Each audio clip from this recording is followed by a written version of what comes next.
du Conseil autour de l'intégration de la RSE dans la stratégie des entreprises. Donc, je suis fortement impliqué sur ces problématiques de raison d'être, société à mission. Alors, bravo aux Plus participants parce Martin, que je crois. vous avez choisi ce webinaire plutôt que d'écouter le président qui parle de l'Europe, donc en ce moment. Donc, ça veut dire que vous savez choisir vos priorités. Excellent. Donc, un petit mot sur la RSE, sur la raison d'être transformative, qui est le concept finalement qu'on a créé avec des enjeux et des hommes en 2019, au début de l'aventure de la loi Pacte. L'idée de la raison d'être transformative, c'est tout simplement qu'on a vu dès le départ que beaucoup d'entreprises se contentaient d'une approche de communication autour de la raison d'être et que, comme le disaient certaines des entreprises, ça n'embraye pas, ça n'imprime pas. C'est-à-dire qu'on fait un effort pour exprimer sa raison d'être et après, il ne se passe pas grand-chose. Et donc, pour nous, la raison d'être, si on s'arrête à l'énoncer, c'est finalement un discours sans la méthode. Un discours sans la méthode, c'est quelque chose qui est un instrument très décoratif, mais qui n'est pas performatif, qui ne change pas la donne. Et donc, à l'inverse, nous, on préconise le fait que la raison d'être est une affaire de sens partagé, c'est une affaire d'engagement, c'est une affaire d'action collective, ce qu'on a essayé de résumer sous le terme de résonance, en s'appuyant sur des travaux de penseurs ou d'universitaires comme Hartmut Rosa. Et finalement, la raison d'être, c'est une sorte d'iceberg. C'est-à-dire, vous avez la partie qui est émergée, que tout le monde peut voir, c'est l'énoncé, la phrase ou le paragraphe dans lequel on a énoncé notre raison d'être. Mais vous avez tout également une partie immergée qui, elle, ne se voit pas forcément, mais qui est plus importante, qui donne à la raison d'être son centre de gravité. Et ça, c'est quoi? C'est le manifeste, c'est-à-dire le document qui décline la raison d'être pour chacune des parties prenantes. C'est les engagements qui permettent d'ancrer la raison d'être dans la réalité de l'entreprise ou de l'organisation. Et puis enfin, c'est la gouvernance, c'est-à-dire les moyens dont on se dote pour faire vivre cette raison d'être. Et il nous a semblé que le cas de la mutualité, une entreprise, une organisation qu'on a accompagnée en 2022 sur ce sujet, raison d'être et l'ensemble de ce qui accompagne la raison d'être, manifeste, feuille de route, engagement, gouvernance, c'est un très bon exemple concret pour montrer en quoi effectivement on passe d'un énoncé de raison d'être à ce que la mutualité appelle l'empreinte mutualiste, c'est-à-dire une compréhension de ses impacts dans tous les domaines significatifs de sa raison d'être. Voilà, et donc je remercie à nouveau Sophie de Capelle et Anthony Ali qui sont là pour livrer leurs témoignages et vous dire quelles ont été les principales étapes dans ce cheminement et les résultats qu'on peut observer aujourd'hui, sachant qu'on est encore en partie au début de la démarche. À vous, Anthony et Sophie. Alors, moi, je vais commencer par me présenter. Donc, je suis Sophie de Capelle. Je travaille à la Mutualité française, comme l'ont évoqué Sylvie et Martin. Je suis directrice du service aux mutuelles. Et dans le cadre de nos activités, on a évidemment une mission très importante portée sur le lien à la fois politique et opérationnel avec les mutuelles, groupes et unions qui adhèrent à la Mutualité française, dont Anthony vous parlera plus précisément pour vous expliquer le rôle et la mission, les missions de la fédération. Et dans ce cadre-là, eh bien, j'ai eu la chance de pouvoir être accompagnée aux côtés d'Anthony par Sylvie et Martin dans l'élaboration, la construction de notre raison d'être et la construction du déploiement de cette dernière. Et donc, Anthony Ali, je suis directeur de cabinet donc, à la Mutualité française. Je travaille auprès du président Éric Chenu et de la directrice générale Séverine Salgado. Et j'ai en effet participé à ce projet en tant que co-chef de projet avec Sophie, donc de définition de la raison d'être pour la Mutualité française, à la fois en tant que fédération et en tant que mouvement. Je vais vous les présenter tout de suite.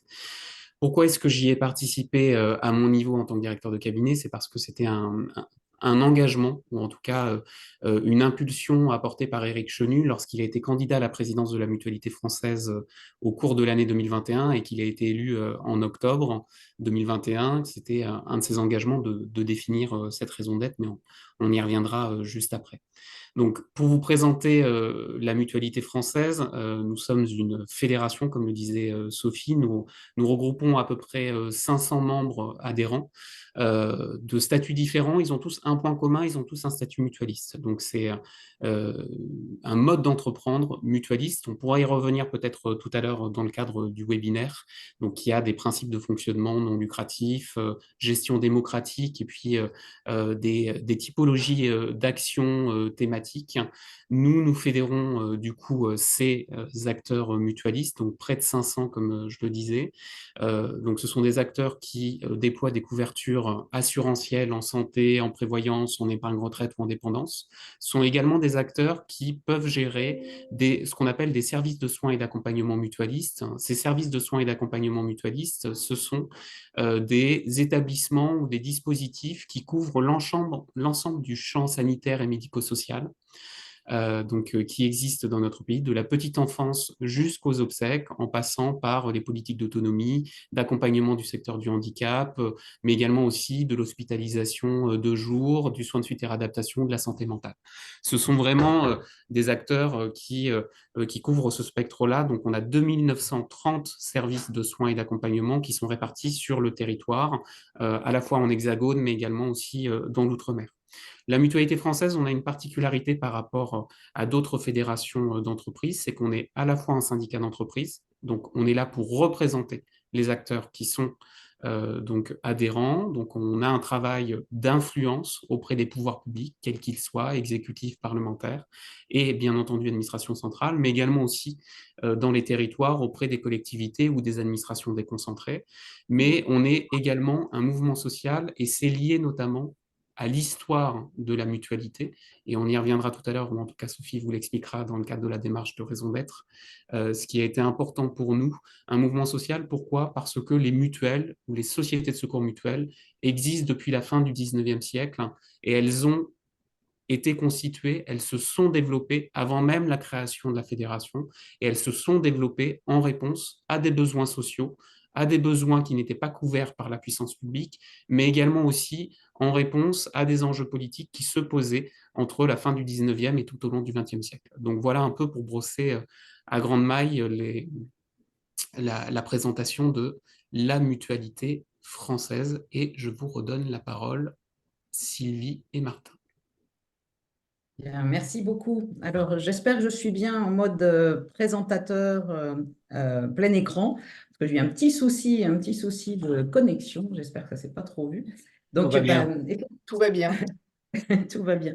Donc, effectivement, pour nous, ce credo de la raison d'être transformative, comme Martin l'a expliqué, il est fondamental. Et on s'est posé la question de qu'est-ce qui pouvait faire qu'une raison d'être soit transformative, parce que finalement, une raison d'être, c'est jamais qu'un énoncé, enfin, si on s'en tient à une version un peu tronquée. Donc, comment un énoncé peut-il être amené par lui-même à transformer toute une entreprise? C'est vrai que nous, on s'est posé assez tôt sur la question de la définition de la raison d'être, comme la contribution volontaire de l'entreprise à la société aujourd'hui et demain, on regarde ces enjeux sociétaux. Et c'est vrai que si on suit l'esprit de la loi Pacte et qu'on ne s'en tient pas à une définition purement marketing, il y a bien un enjeu de transformation de l'entreprise, hein, d'ailleurs comme l'incarne le dernier étage de la fusée avec la société à mission. Donc, c'est bien d'une raison d'être transformative dont nous parle la loi Pacte. Et le but de ce webinaire, c'est d'analyser et proposer des solutions pour faire que cette raison d'être soit effectivement transformative. Et le point qu'on a identifié, notre forte conviction, en fait, est que si on veut que cette raison d'être soit transformative et plus qu'un simple écho dans le vide qui rebondirait sur les murs, si on veut qu'elle mette le collectif en mouvement, alors il faut qu'elle résonne avec le collectif. Peut-être connaissance du concept de résonance développé par Hartmut Rosa. Effectivement, pour qu'il y ait résonance, il faut qu'il y ait ouverture sur l'altérité, il faut créer les conditions, entre guillemets, de l'appelabilité et du passage à l'action. Et c'est ça qui crée les conditions nécessaires à la transformation. Donc, pour être transformative, notre credo, c'est que la démarche de raison d'être, elle doit cultiver tout au long des étapes cette capacité d'ouverture et qui va créer au final la mise en mouvement. En tout cas, c'est le credo qui préside à notre accompagnement.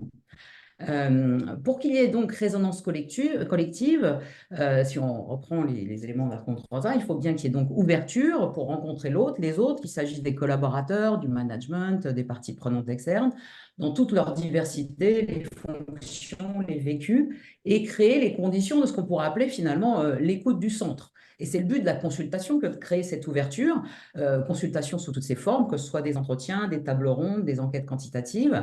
Et c'est cette consultation associée aux outils d'intelligence collective qui vont permettre finalement de s'aligner sur la finalité singulière de l'organisation. Et c'est cet alignement sur la finalité singulière de l'organisation qui va permettre de faire levier, en tout cas c'est sur quoi on va s'appuyer pour créer la dynamique, pour créer la mise en mouvement qui va permettre d'atteindre le cap, tant par les plans d'action formulés que par, on verra après, les ressources dédiées à la mobilisation du collectif. Donc nous, notre credo, c'est que cette écoute du centre, pour être efficiente, elle doit bien sûr être canalisée sur les sujets qui vont révéler la singularité de l'entreprise. Donc quand on parle de ces sujets, on parle de ce qu'on appelle, nous, la projection dans la perspective historique. Toute entreprise a un élan fondateur, qu'il soit connu et révélé, révéré ou pas. Donc, c'est jamais inutile d'aller l'étudier et puis de mettre en commun les étapes de cette évolution, ce que chacun sait de l'entreprise et qu'il le partage, de s'enrichir chacun les uns les autres des diversités de vécus selon qu'on vient de la découvrir au Cogné au Travail depuis 20 ans, de partager des éléments de fierté et puis d'écrire finalement ensemble l'histoire commune qui va permettre de créer un socle, un référentiel commun de vécu partagé, de notions partagées, de contributions qui commencent à émerger. Et ce socle commun, on vient l'enrichir d'un exercice, je dirais, à cette fois-ci, qui se projette dans le futur, un exercice prospectif où on amène les personnes à se confronter à différents scénarios, à imaginer comment l'entreprise pourrait y réagir et à se forger donc des convictions communes, là encore, sur les enjeux à surmonter, les moyens de faire. C'est ce qui permet de s'aligner finalement sur un idéal de progrès. On voit bien l'idée de se mettre en mouvement vers quelque chose que l'entreprise, au global, se donne comme but de faire advenir. Et là encore, ça permet d'identifier des contributions, des envies partagées, un projet de société et surtout des projets tout court.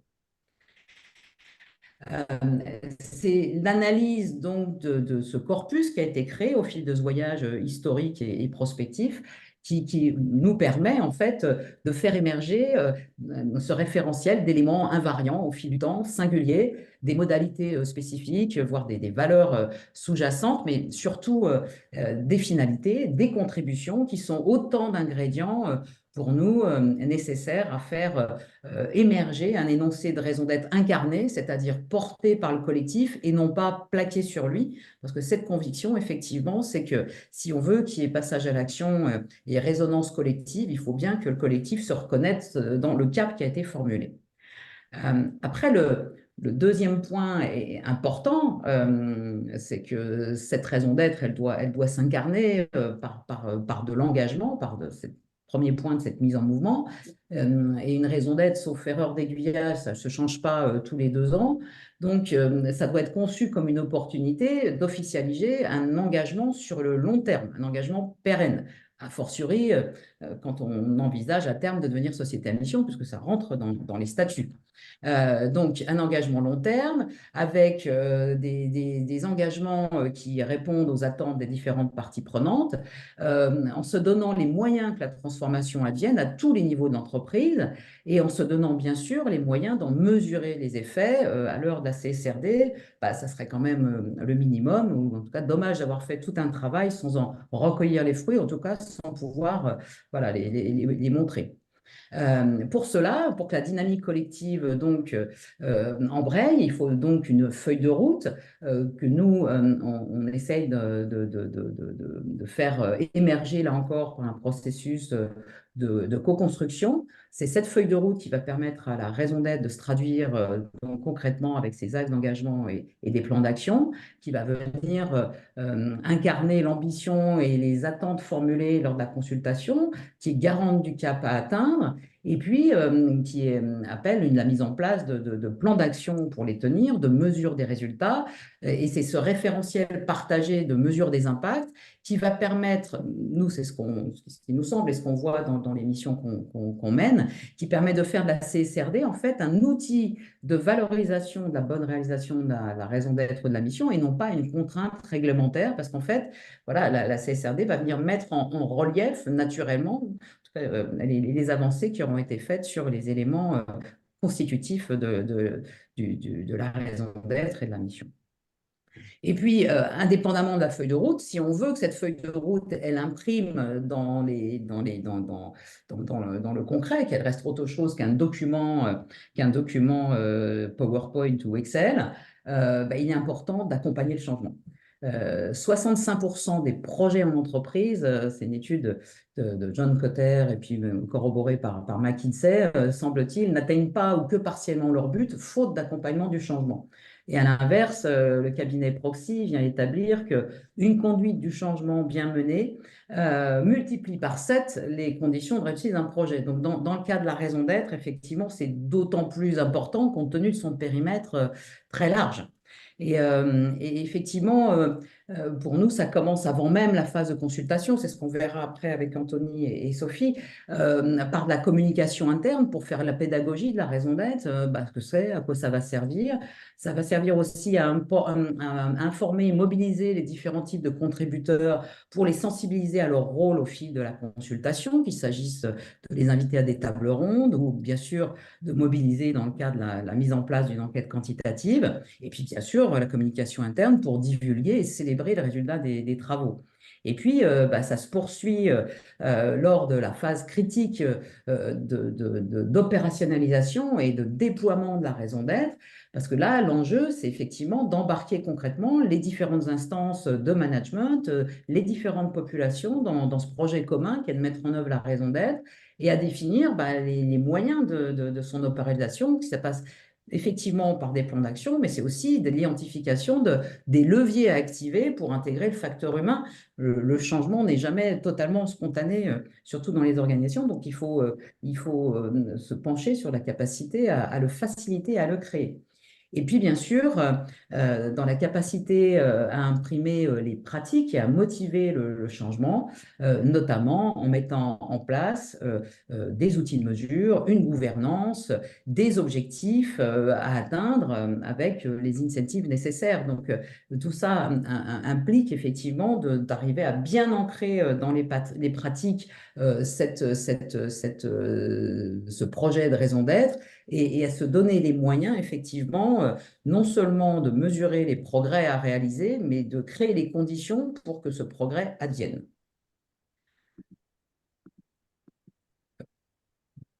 Alors, c'est un peu bloqué, voilà.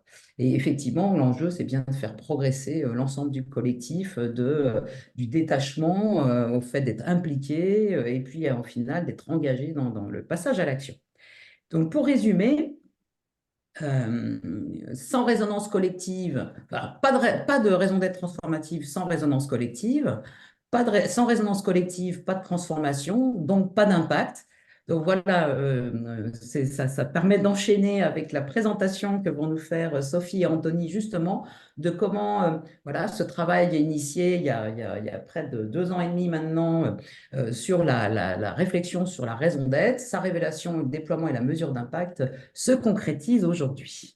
Je passe la parole à Sophie. Alors, en effet, et comme vous l'a dit Anthony tout à l'heure, l'élaboration de la raison d'être correspond à un engagement qu'avait pris le président lorsqu'il est arrivé à la présidence de la Mutualité française en 2021. Une raison d'être qui s'avérait contre toute attente nécessaire de formaliser, parce qu'on aurait pu se dire, la mutualité française, évidemment, que notre raison d'être est assez claire et explicite, mais qui avait sans doute besoin d'être en effet travaillée de manière collective, parce que la mutualité française, comme beaucoup, elle est confrontée évidemment à un contexte de transformation, un contexte de transformation lié à la fois à une pression réglementaire et économique euh, qui a contraint beaucoup le mouvement mutualiste depuis une dizaine d'années, qui se traduit par une segmentation, une normalisation de l'offre sur le champ de la complémentaire santé, une concurrence évidemment accrue entre les différents acteurs du secteur, et puis on a pu voir apparaître aussi une remise en cause régulière, une interrogation régulière des pouvoirs publics sur l'utilité de la mutualité française dans l'écosystème. Toute cette pression réglementaire, elle a amené un mouvement de concentration très important des membres de la mutualité française, et elle a amené des alliances entre mutuelles avec d'autres acteurs, soit issus de la protection sociale paritaire, soit du secteur des assurances. Donc, il y avait un risque un peu de dilution de l'identité du mouvement mutualiste en interne comme externe. C'est la raison pour laquelle il nous a semblé nécessaire de travailler de manière à pouvoir s'accorder ensemble au sein du mouvement mutualiste sur nos communs et se retrouver autour de fondamentaux qui font la mutualité. Il s'agissait d'exprimer notre singularité, notre apport pour les adhérents et plus largement dans la société. S'inscrire comme un mouvement acteur du progrès social, comme vous l'a un peu expliqué Anthony tout à l'heure. Alors, pour y parvenir, et c'est tout le propos hein, et ce que nous a expliqué Sylvie tout à l'heure, c'est qu'on ne peut pas élaborer une raison d'être sans la travailler dans une démarche collective. Et qu'une raison d'être, c'est pas non plus seulement un énoncé, ça c'est Martin qui le disait tout à l'heure, hein. Une raison d'être, c'est un énoncé, c'est un manifeste qui va expliquer le sens de cette raison d'être. Ce sont également des axes d'engagement qui vont dessiner la future feuille de route pour le mouvement mutualiste dans son ensemble. Et puis, c'est évidemment la mesure des indicateurs de suivi, en fait, de réalisation de ces engagements.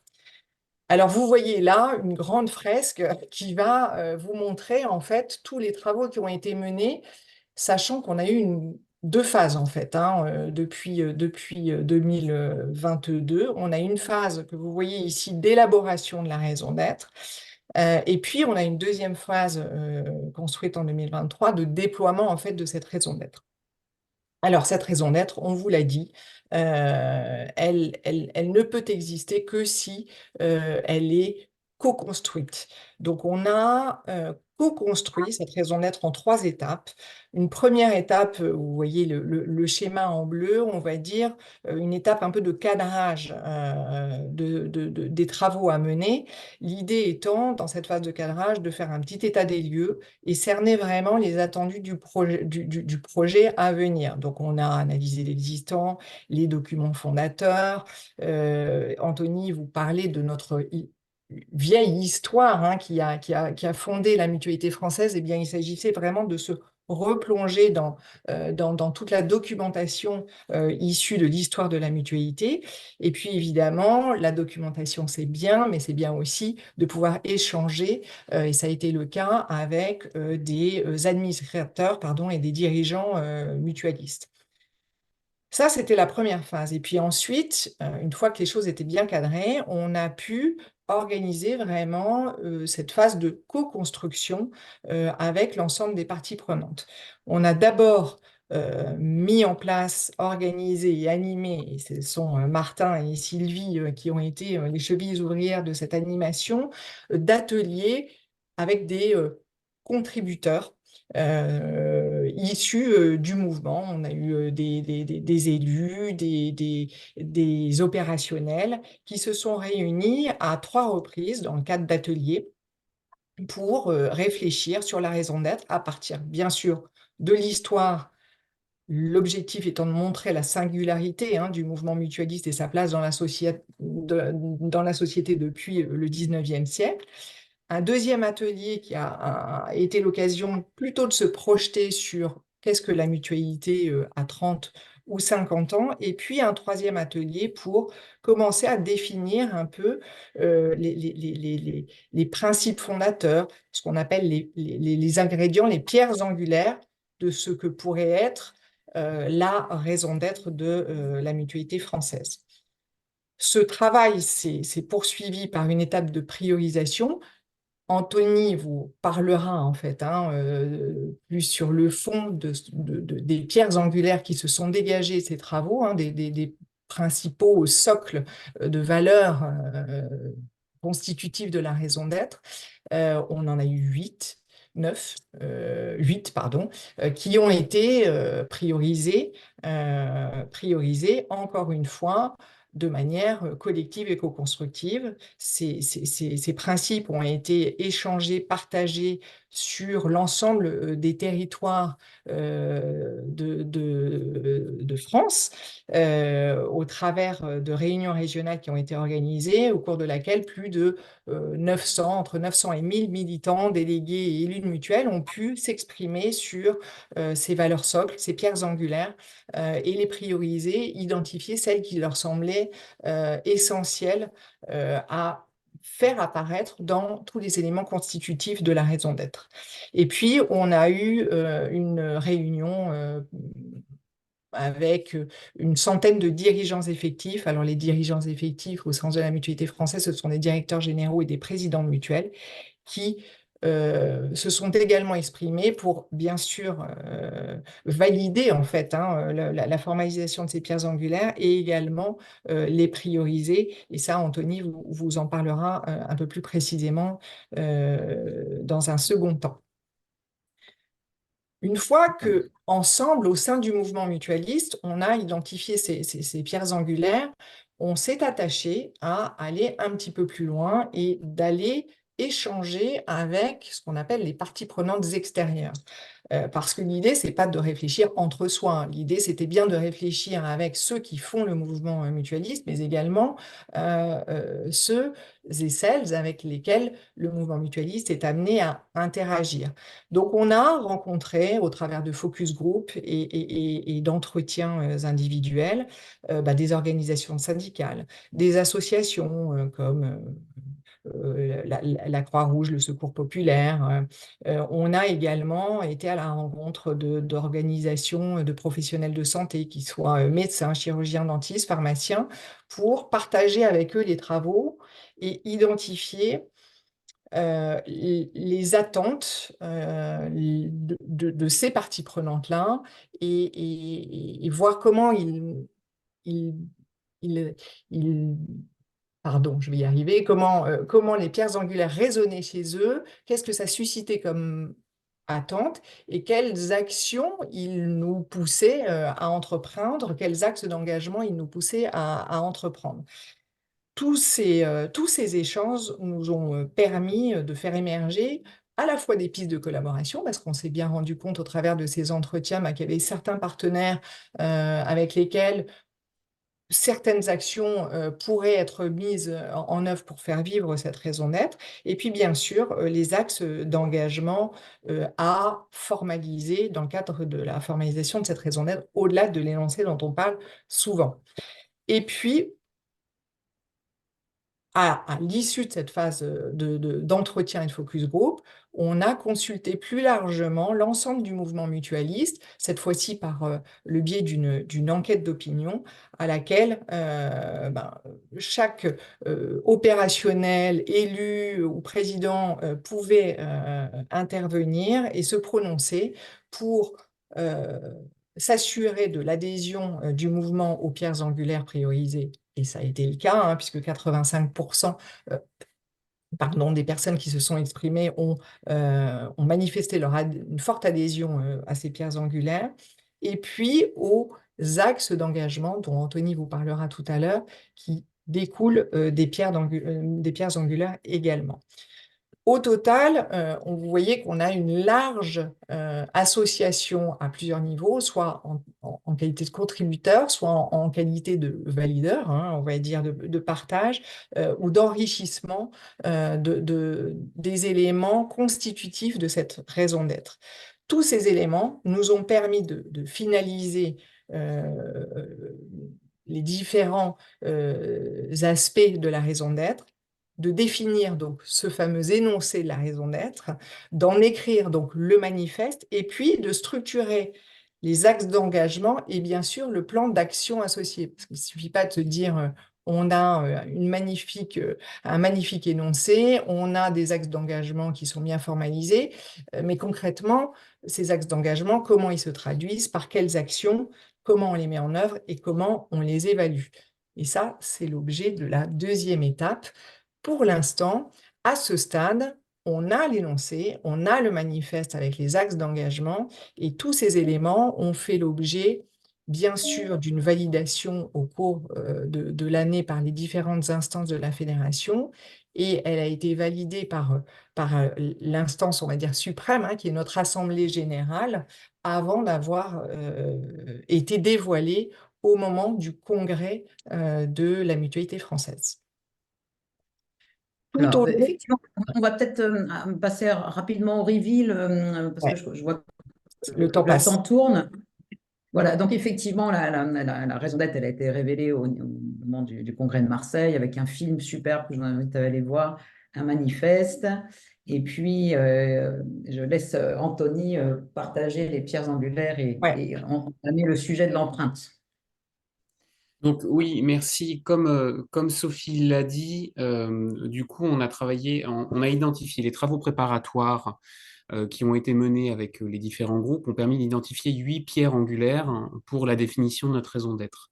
Ces 8 pierres angulaires, elles visent 2 aspects. Premièrement, un aspect politique sur ce qui est porté sur l'activité mutualiste, ce qu'elle représente et en tout cas ce qu'elle poursuit comme objectif, et un aspect qui peut être là plus méthodo, opérationnel et mode d'entreprendre, mode d'activité. Et là, on est plutôt sur le comment on fait, comment en pratique on porte les différentes politiques, comment on porte les différentes offres et comment les mutuelles agissent. Ces 8 pierres angulaires, comme Sophie le disait, ce sont les 8 pierres qui ont été travaillées avec le mouvement mutualiste en interne, où on leur a demandé de les challenger et on leur a demandé de les prioriser. Et donc là, ce que vous voyez sur la slide, c'est celles qui sont entourées, sont celles qui ont été priorisées par le mouvement mutualiste. Donc assurer la protection de tous et soutenir le progrès social, œuvrer pour l'intérêt général et le bien commun. Sur ces 2 pierres angulaires, on retrouve un peu ce qu'on disait tout à l'heure, l'histoire du mouvement mutualiste. Donc là, on est vraiment sur un aspect mouvement social, c'est-à-dire que on devient mutualiste, on crée la mutualité pour poursuivre un objectif qui peut être celui de l'intérêt général, qui peut être aussi un objectif de mettre en œuvre eh bien, un service dont les besoins sont identifiés et qui n'est pas promu ou mis en place par le service public, par l'acteur public. Et donc, du coup, là, on vient en complément de l'action publique. Et donc ça, cet aspect-là, c'est un aspect qui est encore très présent chez les militants, chez les élus et les opérationnels mutualistes qui ont été sollicités. Et donc, c'est l'une des pierres angulaires qui ressort. Très rapidement, sur le comment, faire vivre le modèle mutualiste, ce que je disais tout à l'heure, un modèle d'entreprendre qui reste aujourd'hui un marqueur identitaire au sein du mouvement mutualiste pour les adhérents de la fédération, la non-lucrativité de l'activité. Donc, c'est-à-dire que on fait des actions, on mène des actions, on propose des offres. Ces offres sont rémunérées, ou en tout cas elles se font selon une contrepartie financière. L'objectif n'est pas la rentabilité financière pour distribuer des dividendes, mais l'objectif est d'arriver à un niveau d'équilibre ou à une marge financière qui permette de réinvestir, de réengager des projets innovants, d'aller appuyer des expérimentations en lien avec d'autres acteurs. Et Sophie le disait, dans les parties prenantes externes que l'on a sollicitées, il y avait des professionnels de santé, il y avait des organisations syndicales, et c'est avec eux notamment que l'on peut porter des innovations, des expérimentations dans les différents territoires, ou en tout cas que nos adhérents, si ce n'est pas la fédération qui le fait elle-même, nos adhérents mutualistes, les entreprises mutualistes, portent des expérimentations dans les territoires. Et donc ça, c'est quelque chose qui est extrêmement présent. Et dernier point, la proximité. Donc si on en vient maintenant à l'énoncé et au territoire d'engagement, l'énoncé qui a été retenu, validé, comme le disait Sophie tout à l'heure, c'est se protéger mutuellement aujourd'hui pour ensemble inventer les solidarités de demain. Pourquoi cet énoncé? Pour plusieurs raisons. Premièrement, la notion de protection. L'enjeu de la mutualité, l'engagement mutualiste, c'est de protéger contre des aléas de vie, que ce soit des aléas d'activité, que ce soit des problématiques de santé qui peuvent être des problématiques innées ou qui peuvent se retrouver en lien avec le vieillissement de la population, par exemple. Le cœur même de l'action mutualiste, c'est la protection et l'accompagnement. Donc ça, c'est se protéger mutuellement. Pourquoi? Parce que le fait même mutualiste, ce sont des personnes qui s'associent, qui travaillent ensemble pour proposer une solution à moindre coût ou pour proposer une offre qui, sans cette association d'acteurs, n'aurait pas eu lieu ou ne pourrait pas devenir. Et la question de projection, inventer les solidarités de demain, je l'évoquais juste avant sur les pierres angulaires, la question de la capacité d'innover, d'expérimenter, d'aller chercher de nouvelles solutions pour répondre à des besoins qui évoluent, à des besoins nouveaux, émergents, et bien ça aussi, c'est quelque chose qui est fortement ressorti. Donc, l'énoncé raison d'être, se protéger mutuellement aujourd'hui pour ensemble inventer les solidarités de demain, c'est ce qui a été largement validé par notre Assemblée générale. Et à partir de là, on a déterminé trois axes d'engagement, trois territoires d'engagement qui ont été déterminés dans le cadre des travaux. Donc c'est un mouvement qui milite dans tous les territoires en faveur du progrès social. Donc c'est la notion de proximité qui remonte là-dessus. Un modèle d'entreprendre démocratique et solidaire au service de l'intérêt collectif. Là, on est sur une notion de participation. On l'a dit, et en tout cas Sophie l'a précisé, dans le cadre du processus d'élaboration de la raison d'être, c'est quelque chose qui a été évoqué. La participation en interne de la fédération, en interne auprès des adhérents mutualistes, enfin des adhérents de la fédération, pardon, des entreprises mutualistes, et les parties prenantes externes, c'est un principe de fonctionnement des mutuelles, la participation des adhérents, la participation des acteurs qui sont associés. Et le dernier point, des solutions innovantes, la logique d'innovation. On va essayer d'aller chercher de nouvelles couvertures, de nouveaux services, de nouveaux projets, expérimentés, inventés, donc au service justement d'une protection sociale qui soit durable pour toutes et tous, et au service, on ne l'a pas dit tout à l'heure, mais d'une santé qui soit globale. Voilà. Et donc, ce sont ces trois territoires qui ont structuré cette empreinte mutualiste dont on va parler très vite. Exactement. Oui, qui ont structuré la manière dont elle s'est déployée en fait tout au long de l'année 2023. Alors c'est vrai, on en a parlé. Il y a cette phase d'élaboration, elle se suit évidemment par une phase opérationnelle avec trois enjeux qui étaient pour nous évidemment essentiels. C'était, comme on l'a dit, traduire les engagements par des actions à la fois politiques, mais également opérationnelles qui soient surtout concrètes, lisibles et bien sûr accessibles, et que ces actions, elles puissent être reliées aux stratégies d'influence. Il s'agit de pouvoir déployer notre plaidoyer auprès de nos interlocuteurs en s'appuyant bien sûr sur toutes les actions et les territoires d'engagement de notre raison d'être. Et puis, il s'agissait aussi d'organiser un déploiement d'actions qui fasse écho et qui soit bien en lien avec tous les engagements qui ont pu être pris par ailleurs dans le cadre de nos différents projets mutualistes. On a un congrès, on en a parlé tout à l'heure, qui est organisé tous les 3 ans, qui a vocation à fixer des orientations et des engagements pour le mouvement mutualiste pour les 3 années à venir. Il était donc évident que les actions à identifier en déclinaison de cette raison d'être devaient être corrélées aux engagements du Congrès, comme ceux qui ont été pris à l'occasion d'une conférence citoyenne qui a été organisée en 2021, au cours de laquelle, à l'issue de laquelle, des engagements ont été pris en termes d'utilité, sur la notion d'utilité. Bah, pour ce faire, on n'a pas réinventé ce qui marchait déjà, c'est-à-dire qu'on s'est à nouveau appuyé sur une démarche collaborative. On a donc à nouveau réuni des contributeurs issus de la fédération, du mouvement mutualiste, pour travailler à la déclinaison de chacun de ces territoires d'engagement et d'essayer voilà, d'identifier les actions existantes ou à créer ou à inventer, hein, c'est ce que rappelait Anthony, qui pourrait illustrer et intervenir en déclinaison de chacun des territoires d'engagement. On a évidemment fait un travail de rattachement, hein, comme je vous le disais, de ces actions au regard des engagements pris par ailleurs dans le cadre du congrès et de cette conférence citoyenne. Au total, on a identifié au travers de ces ateliers, hein, au nombre de 11, plus de 200 actions nouvelles ou existantes à rattacher à chaque territoire d'engagement, proximité, participation et innovation.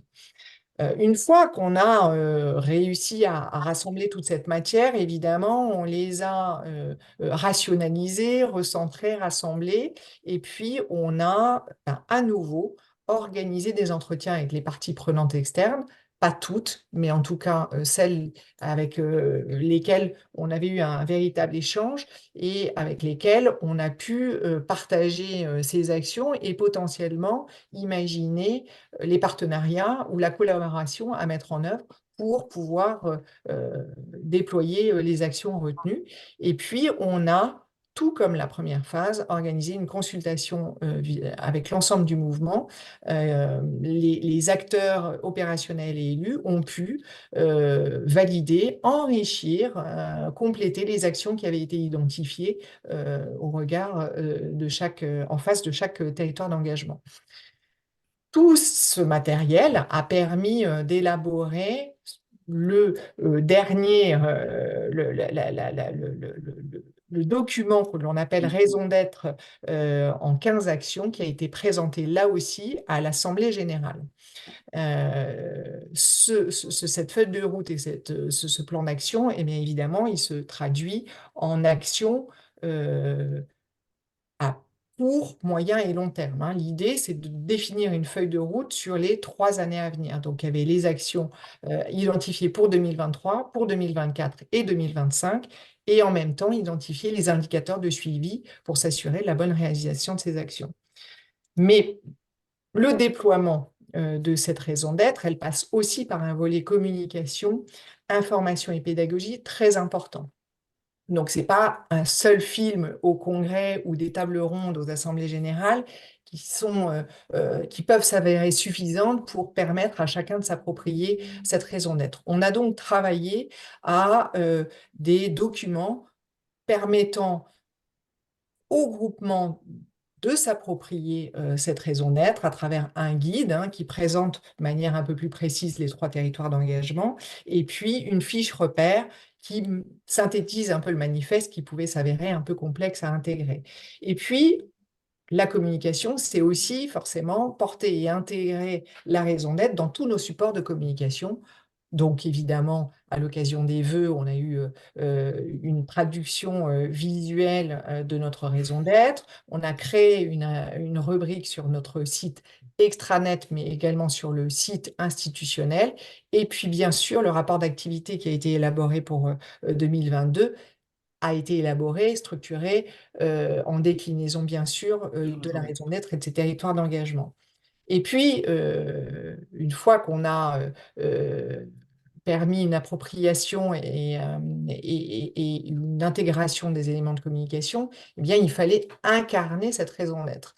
Et l'incarner, eh bien, quoi de mieux que de montrer les actions qui ont été mises en œuvre ou qui vont être mises en œuvre. Donc, on a eu des témoignages qui ont été organisés tout au long de l'année entre juin et octobre 2023 pour montrer les actions, l'engagement des mutuelles, les initiatives qui ont été mises en œuvre pour apporter des réponses de proximité en termes de participation et en termes d'innovation. Ça illustre chacun des territoires d'engagement.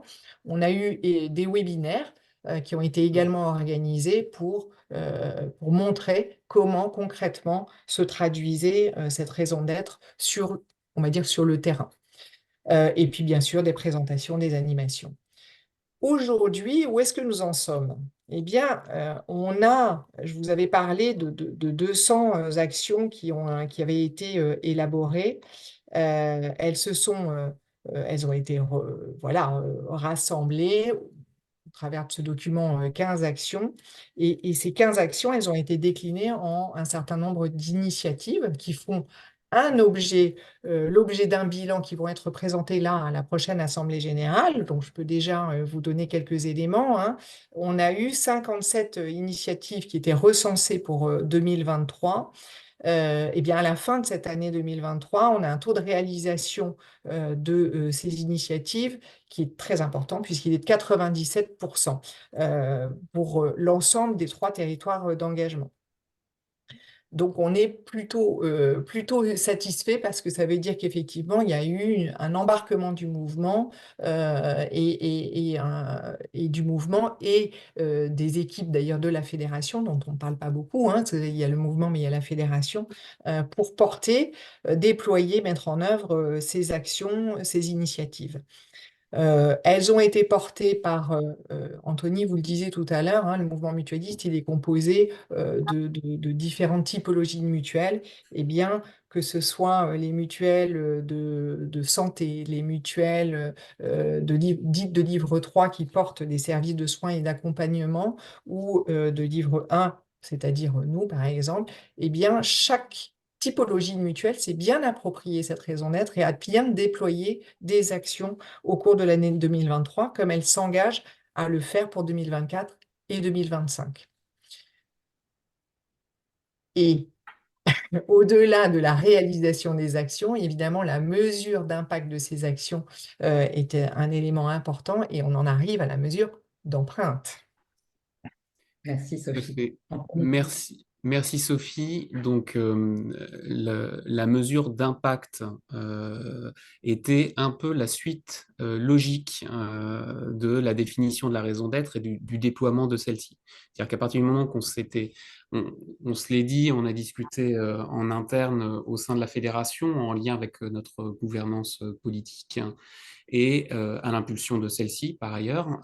Et en fait, on s'est dit que maintenant qu'on avait déterminé le commun entre les différents acteurs mutualistes, il fallait déployer en action très concrète justement ce que l'on pouvait porter ce commun-là, mais également aussi, il fallait pouvoir être en mesure eh bien, d'objectiver les impacts économiques, sociaux et sociétaux de l'engagement des mutualistes donc sur l'ensemble du territoire. Et c'est pourquoi on a lancé la démarche de mesure de l'empreinte mutualiste, c'est comme ça qu'on l'appelle, qui est une mesure d'impact qu'on a initiée au sein de la fédération en lien et à l'appui de l'ensemble des mutuelles adhérentes. Donc, on l'a mis en place en lien direct avec notre raison d'être. Notre raison d'être reste aujourd'hui notre base cardinale qui, derrière, à partir de laquelle, derrière, viennent en déclinaison toutes les actions que l'on mène. Et donc, cette empreinte-là, on l'a construite, le projet de mesure d'empreinte, on l'a construit en lien avec la raison d'être. Et donc là, vous voyez sur le slide-là, les différents territoires d'engagement de la raison d'être qu'on a évoqué tout à l'heure, proximité, innovation, participation. Et dans le cadre d'une réflexion et d'une démarche itérative associant du coup les mutuelles membres de la fédération, nous avons travaillé sur les dimensions de mesures d'empreinte que nous voulions porter, que nous jugions pertinentes de porter et qui répondaient au territoire d'engagement de la raison d'être. Donc, ces dimensions de l'empreinte mutualiste, on les a travaillées à partir des activités principales des mutuelles et des acteurs mutualistes, on l'évoquait, la complémentaire santé, les complémentaires en prévoyance, l'accompagnement des risques longs, autonomie, dépendance, retraite, mais également aussi le volet action sociale, services de soins et médico-sociaux, qui sont des éléments extrêmement forts. Et donc, à partir de ces éléments-là, nous avons déterminé ces 7 dimensions. La méthode que l'on a retenue pour déterminer ces dimensions, c'est là aussi une méthode itérative, collaborative. On a mené un travail avec des groupes de travail spécifiques représentant les différentes typologies de mutuelles en fonction de leurs activités. On a également travaillé avec des parties prenantes externes, avec un certain nombre d'acteurs qui sont proches de nous, avec lesquels on travaille, donc les mêmes que pour la raison d'être, que l'on a associé d'une manière différente, c'est-à-dire qu'on est allé challenger les idées. Plus que sous un format interview itérative. Et du coup, on a vraiment avancé de ce point de vue-là. En termes de mesures, ce que l'on a sur la première collecte qui a été menée sur l'année 2023. Donc, on a une durée de collecte qui a été ouverte pendant 6 semaines. Pendant 6 semaines, ça peut paraître long, mais au final, c'était assez court pour les acteurs du mouvement mutualiste. Pourquoi? Parce que les entreprises mutualistes, qu'elles fassent de la couverture assurantielle ou qu'elles déploient des services de soins et médico-sociaux dans les territoires, sont soumises à de nombreuses réglementations et à de nombreuses demandes justement de reporting qui peuvent être proposés soit par les acteurs financeurs, par exemple, sur les services de soins et médico-sociaux. Les financeurs demandent des reportings, qui peuvent être des reportings journaliers, qui peuvent être des reportings hebdomadaires, qui peuvent être des reportings de résultats en cours d'année, mais également aussi celles qui déploient des couvertures assurantielles. Votre complémentaire santé est soumise à un certain nombre de reportings. Et on fait le lien là-dessus avec ce qu'a évoqué Sylvie en introduction, la directive CSRD et toute la démarche CSRD qui entre aussi en ligne de compte, et j'y reviendrai juste après, on l'a pris en compte aussi, ou en tout cas on commence à le prendre en compte dans la mesure d'empreinte. Donc une durée de collecte qui est relativement assez courte. Mais pour autant, on considère qu'il y a un nombre de répondants qui n'est pas négligeable. J'évoquais tout à l'heure 500 mutuelles adhérentes. On a 72 d'entre eux qui ont répondu. Vous pouvez me dire, c'est pas énorme. Sauf que dans la diversité des acteurs mutualistes, on a des très très gros qui couvrent une grande partie de l'activité des mutuelles et on a des très petits liés à l'histoire, liés à une population affinitaire qui est accompagnée, par exemple. On a encore des mutuelles qui sont spécialistes dans l'accompagnement des mineurs. Et les mineurs, j'entends dire ceux qui allaient à la mine, pas les mineurs au sens de l'âge. On a aussi des mutuelles qui accompagnent des agents publics. Par exemple, on a une mutuelle qui est spécialisée sur les agents de la RATP. Donc là, qui du coup couvre une population qu'on appelle affinitaire. Donc celle-ci, qui d'ailleurs a répondu par ailleurs, est sur une population couverte qui est relativement restreinte. Donc 72 acteurs mutualistes, mais 90% du volume représentatif en termes comment dire, de chiffre d'affaires ou de secteur d'activité était présent.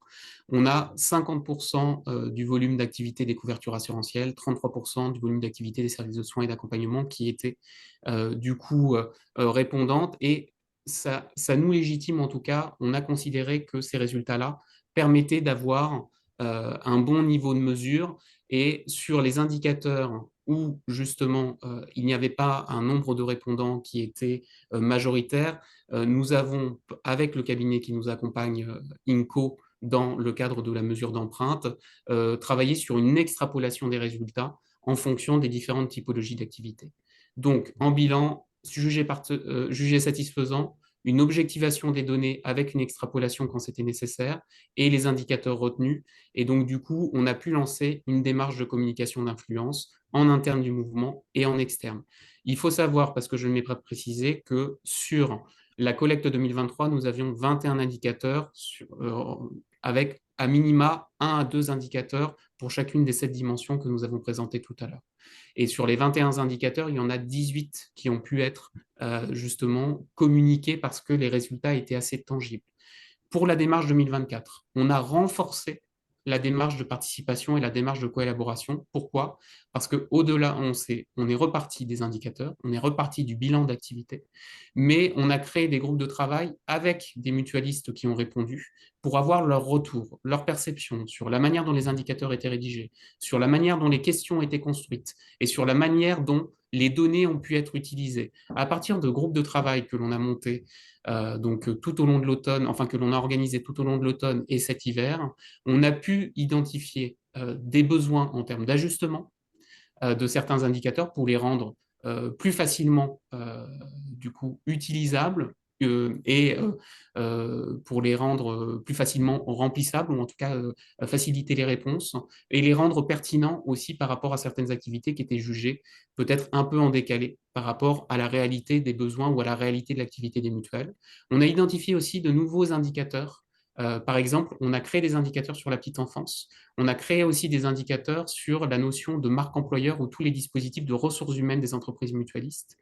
Lors de la première collecte en 2023, on avait identifié que on avait demandé quel était le nombre de salariés et la répartition territoriale. Donc, c'était des indicateurs relativement assez simples qui nous ont permis de déterminer qu'on avait 75 000 personnes qui étaient salariées au sein des entreprises mutualistes et d'identifier une répartition territoriale par grande région administrative. Là, on est allé plus loin. On est allé dire, bon, bah, OK, on a ces données-là. Par contre, pour mesurer l'empreinte, véritablement, au-delà du nombre de salariés, c'est combien sont en situation de handicap. Parce qu'on a quand même des obligations, les entreprises ont des obligations sur ce domaine. Combien sont du coup à statut de stagiaire, alternant ou en formation initiale en entreprise. Du coup, là aussi, pour montrer l'engagement des entreprises mutualistes sur un accompagnement à la formation initiale, un accompagnement à l'insertion professionnelle. Combien également bénéficient parmi les salariés de dispositifs de formation adaptés à l'évolution en entreprise. Et donc là, on allait chercher un renforcement de certains de ces indicateurs. Donc on a créé un indicateur supplémentaire avec des sous-indicateurs qui remplissent ça pour démontrer aussi la logique et l'engagement employeur. Et donc, ce sont des initiatives, en tout cas ces indicateurs-là, ont été permis par les travaux qui ont été menés avec les répondants de la première phase de collecte et qui nous ont permis justement de renforcer cette démarche-là. Et à terme, là, on vient de lancer la deuxième saison, ou en tout cas la deuxième collecte d'empreintes, donc ce qui sera pour l'année 2024, nous avons 36 indicateurs pour la seconde collecte. Donc là, on est sur quelque chose de renforcé, sur un délai qui reste le même, mais avec des modalités de remplissage qui peuvent être facilitées par d'autres reporting. C'est aussi une nouveauté pour cette seconde collecte, c'est-à-dire que on ne va pas demander de faire un reporting pour faire un reporting. On va aussi utiliser des reportings nécessaires ou que les entreprises mutualistes auxquelles elles doivent répondre de manière réglementaire. Et on va utiliser ces données-là pour implémenter et remplir la mesure d'empreinte 2024. Le calendrier reste celui de notre Assemblée générale, puisque comme pour la raison d'être, et c'est un principe de fonctionnement au sein de la mutualité française, les éléments un peu structurants de mobilisation du mouvement mutualiste et de valorisation de l'action des mutuelles sont présentés en Assemblée générale, et donc du coup, notre prochaine Assemblée générale ayant lieu le 25 septembre, c'est le calendrier de la collecte et de la mesure d'empreinte 2024.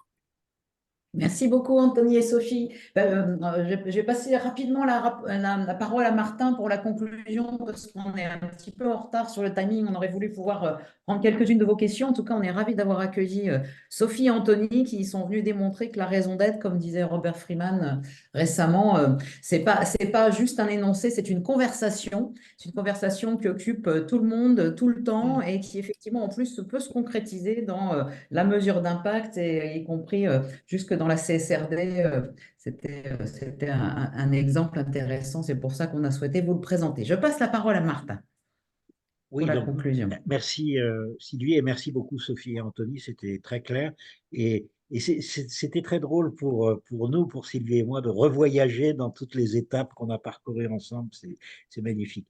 Alors, où est-ce qu'on en est aujourd'hui dans la thématique de la raison d'être vue par la société française?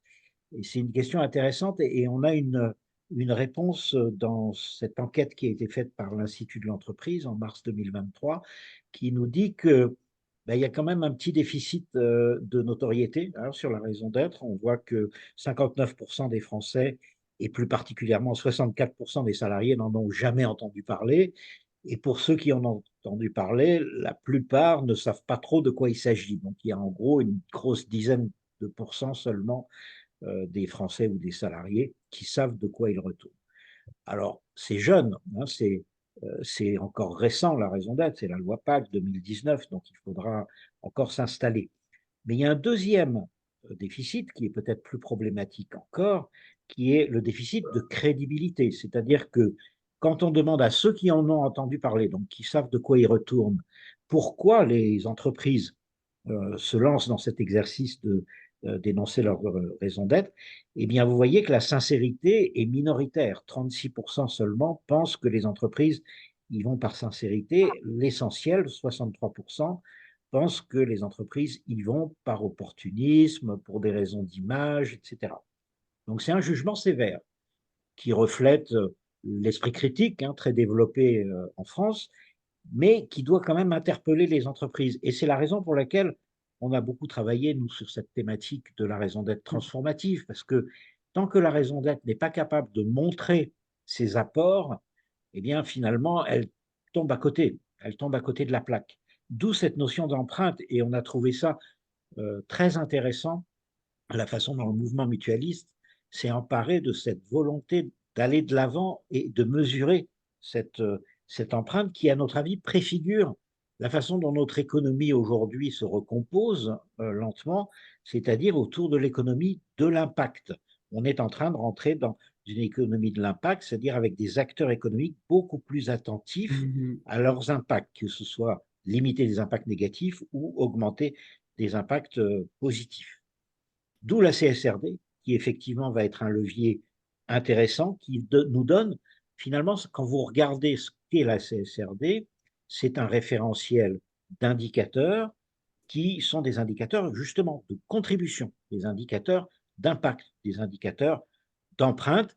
Et la notion de double matérialité, qui est la vraie nouveauté de la CSRD, va nous permettre de faire émerger, de mettre au-dessus du lot les impacts les plus pertinents compte tenu de l'activité de chacune des entreprises. La CSRD va faire émerger des nouveaux critères de compétitivité, de différenciation compétitive, au même titre qu'on peut se différencier par la qualité de ses produits, par ses délais de livraison, etc., ben, on saura se différencier par la qualité de ses impacts. Et enfin, dernier exemple, donc finalement, pour moi, la CSRD, je la résume comme étant le système métrique de cette entreprise qu'on peut appeler entreprise contributive, c'est-à-dire une entreprise attentive à ses impacts. Et finalement, pour finir, un exemple de ce qui nous attend si on oublie cette notion de raison d'être. Et je prends un exemple concret qui est dans l'actualité, dont on parle beaucoup en ce moment, qui est l'entreprise Boeing. Boeing qui fait face actuellement à une commission d'enquête au Sénat américain, à 4 enquêtes de la FAA, qui est l'organisme de régulation de l'aéronautique aux États-Unis, qui fait face à une crise commerciale sans précédent. Hein. On a vu dans les 3 dernières semaines, on a vu Japan Airlines, Korean Airlines et Qantas, qui sont 3 grands clients de Boeing qui ont abandonné Boeing pour acheter de l'Airbus. Donc ça se bouscule. Ça se bouscule pourquoi? Ben parce qu'effectivement, on voit ces appareils qui en plein vol perdent. Alors un jour, c'est un train d'atterrissage, un autre jour, c'est une porte. Et en fait, c'est une entreprise qui a oublié sa raison d'être. La raison d'être de Boeing était construite sur des valeurs de sécurité très traditionnelles dans l'industrie aéronautique. Boeing était une entreprise d'ingénieurs soucieux avant tout de mener les gens d'un point A à un point B en toute sécurité. Et puis, il y a eu leur achat de McDonnell Douglas, donc ils ont doublé de taille en une année. Il y a eu le fait que la gouvernance a complètement changé. En fait, le pouvoir de direction dans Boeing a été pris par les anciens de McDonnell Douglas. Et cette société qui avait une raison d'être d'ingénieur s'est transformée en société qui n'a plus de raison d'être et qui se livre pieds et poings liés au seul diktat de la finance. Et voilà le résultat qu'on a aujourd'hui. Donc je trouvais que c'était intéressant de montrer en contrepoint de ce qu'on a vu aujourd'hui qu'à l'inverse, être fidèle à sa raison d'être, avoir travaillé et avoir entraîné ses parties prenantes dans la direction de cette étoile polaire que représente la raison d'être, qui est notre objectif ultime à long terme, ben ça permet de tirer l'entreprise vers le haut, en contre-exemple de ce qui se passe actuellement pour Boeing. Donc merci encore à Sophie et Anthony, merci à Sylvie qui a préparé toute cette session. Et puis, ben, prenons quelques temps, malheureusement, Voilà, il reste désolé, quelques minutes. Il pour reste quelques minutes questions. pour ceux qui n'ont pas encore l'estomac qui gargouille. Alors, est-ce que vous avez des questions?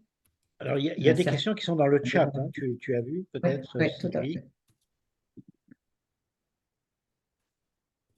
Alors, Il y a la question de Muriel Richard, par exemple, qui nous pose la question, est-ce que ces notions de territoire d'engagement sont-elles propres à la mutualité ou est-ce qu'on le retrouve dans d'autres raisons d'être transformatives?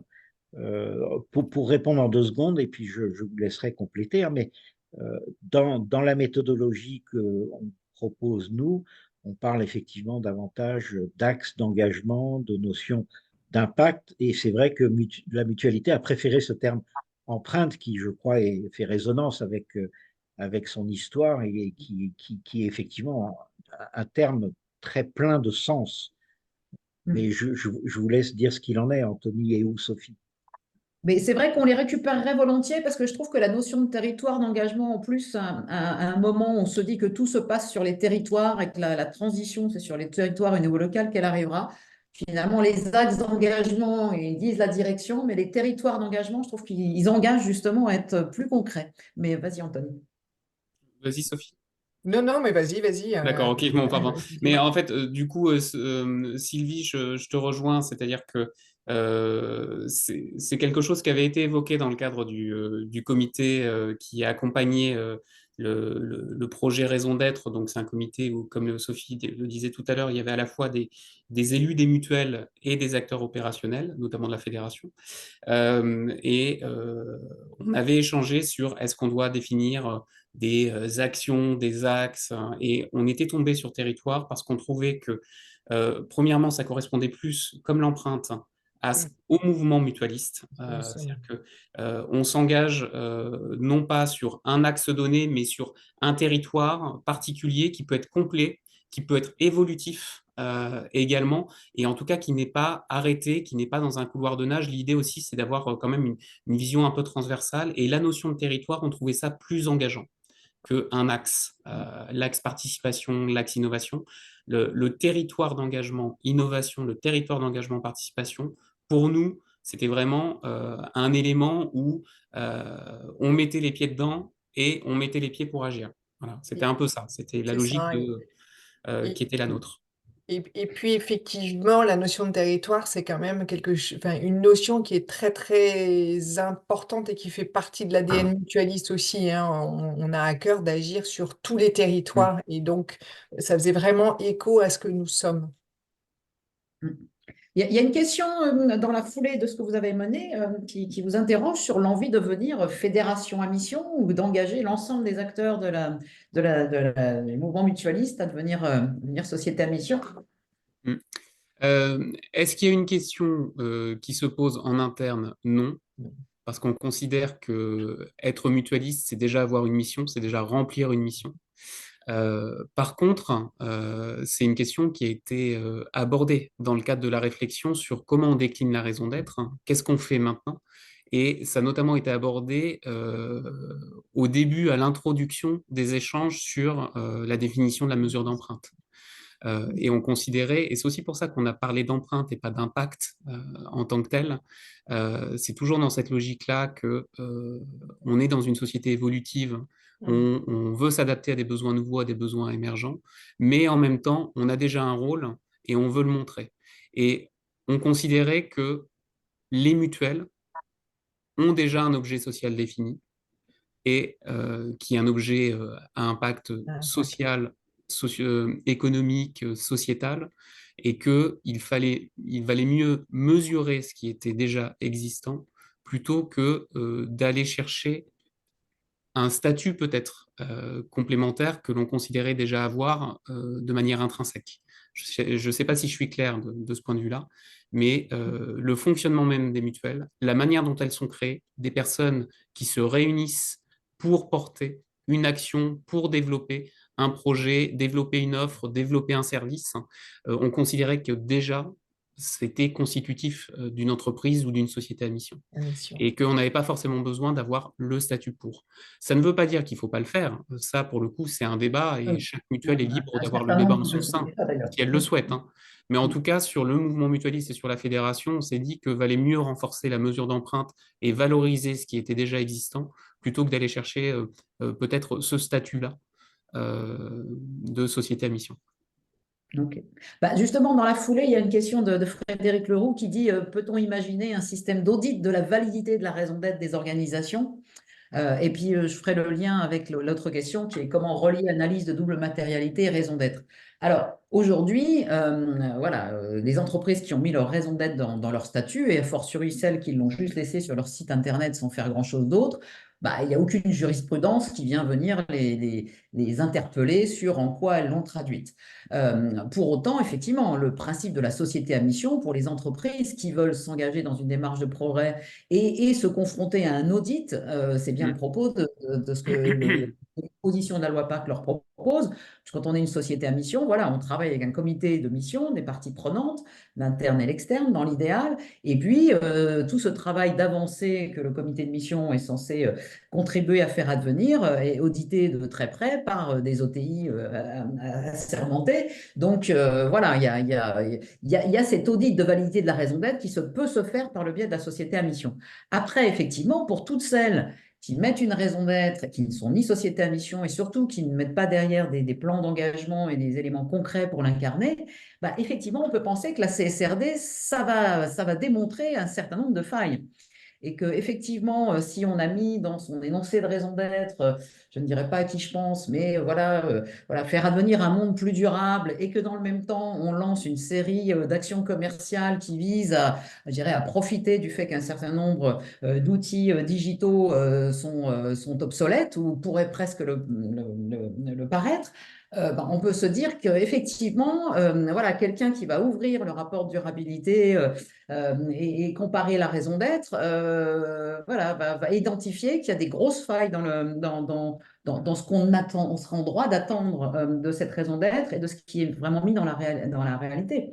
Donc, c'est vrai que comment relier analyse de double matérialité et raison d'être, on accompagne un certain nombre d'acteurs sur la raison d'être, qu'on accompagne maintenant aussi sur la CSRD, et on voit bien en quoi cette réflexion sur la raison d'être, sur quels engagements, quels territoires, quelles actions concrètes vont pouvoir être mises en place, ben, ça donne vraiment une dynamique à l'approche CSRD, donc pas un truc de compliance où on va cocher voilà, les cases des data points auxquels on aura répondu, mais vraiment le fait d'aller valoriser une démarche qui est dictée par cette finalité commune, voilà, formalisée par la raison d'être. Je regarde s'il y a d'autres. Ah oui, il y a quelque chose encore une question pour vous, Sophie Anthony, sur les indicateurs. Est-ce que vous prévoyez de nouvelles itérations sur le jeu d'indicateurs ou l'objectif est-il de les stabiliser dans la durée? Les deux. On est Des dans... itérations pour terminer sur un stock le sable, c'est ça? c'est ça. Mais en fait, toujours dans une phase de construction et d'amélioration progressive. Du coup, la mesure d'empreinte, on a commencé avec 21 indicateurs. 21 indicateurs, pardon. Certains n'étaient pas exploitables, soit du fait du nombre de répondants, soit de la manière dont ils étaient construits. Donc, on a amélioré la pertinence, on a essayé d'ajuster certains d'entre eux, on a abandonné l'un ou l'autre, et on est allé chercher de nouveaux indicateurs pour couvrir des champs d'activité des mutuelles qui n'étaient pas couverts par les premiers indicateurs. Donc, l'idée, c'est que les indicateurs de la mesure 2024, donc les 36, ce soient des indicateurs qui puissent être stabilisés dans le temps, sous réserve d'ajustement. Et ensuite, ce sera un travail qu'on mènera pour les prochaines mesures d'empreinte, les prochaines collectes, notamment à l'application de reporting existant et ou de l'application, et là on fait le lien encore une fois avec la CSRD, d'aller chercher des indicateurs peut-être nouveaux en lien avec ces reportings, que les données qui doivent être produites ou en tout cas valorisées dans le cadre de l'application CSRD pour mesurer de manière plus fine, soit sur certains secteurs d'activité, soit sur des secteurs que l'on adresse déjà en termes d'indicateurs, l'empreinte des mutuelles. Donc, on essaye d'y aller pas à pas en crantant à chaque fois. C'est-à-dire qu'en 2023, on a cranté un certain nombre d'indicateurs. Bon, il y en a manifestement qui n'étaient pas jouables, donc on les a sortis. On a créé de nouveaux indicateurs, on en a ajusté certains en 2024. Et l'idée, c'est que pour la mesure suivante, la 2025, Mais on ne doute pas qu'on réussira une belle mesure d'empreinte en 2024, eh bien, c'est qu'on aille encore au-delà et que peut-être on ait encore quelques indicateurs, en essayant de rester le plus simple possible, c'est-à-dire que là où il y a des reportings existants et qui peuvent nourrir une mesure d'empreinte de manière efficace, on les utilise pour éviter de doublonner ou de tripler les demandes faites aux acteurs mutualistes. Bien, merci beaucoup. Alors, une dernière question. Effectivement, il y a des questions qui sont posées sur le fait de est-ce que le cabinet forme à la CSRD? La réponse est oui. Et puis, je crois que pour conclure, parce qu'on a largement dépassé l'heure, on est à 1h15, mais c'est vrai qu'on était ravis d'avoir l'opportunité avec ce cas de la mutualité française de démontrer que la raison d'être, elle offre vraiment une capacité à mettre, je dirais, plus de sens derrière la CSRD, enfin, non pas derrière la façon dont la CSRD a été conçue par le Green Deal, parce qu'on l'approuve, mais peut-être avec lequel certaines entreprises l'abordent comme un exercice forcé, un exercice de compliance, un exercice bureaucrate, alors qu'en fait, vraiment, elle a pour but de faire émerger en quoi l'entreprise, par rapport à ses concurrents d'un même secteur ou d'un secteur à l'autre, a vraiment des avancées concrètes au fil des rapports sur des enjeux fondamentaux. Et ces avancées, on a la conviction qu'elles ne pourront avoir lieu que si le collectif se met en marche et en ordre serré pour les atteindre. Voilà, donc merci beaucoup à toutes et tous. Pour ceux qui le souhaitent, on enverra le lien au replay du webinaire. N'hésitez pas à rester en contact avec nous tous pour toutes questions et clarifications éventuelles. Bon Au revoir. déjeuner, bon Merci. après-midi. Merci Au beaucoup. revoir. Merci Merci. encore, Sophie Anthony.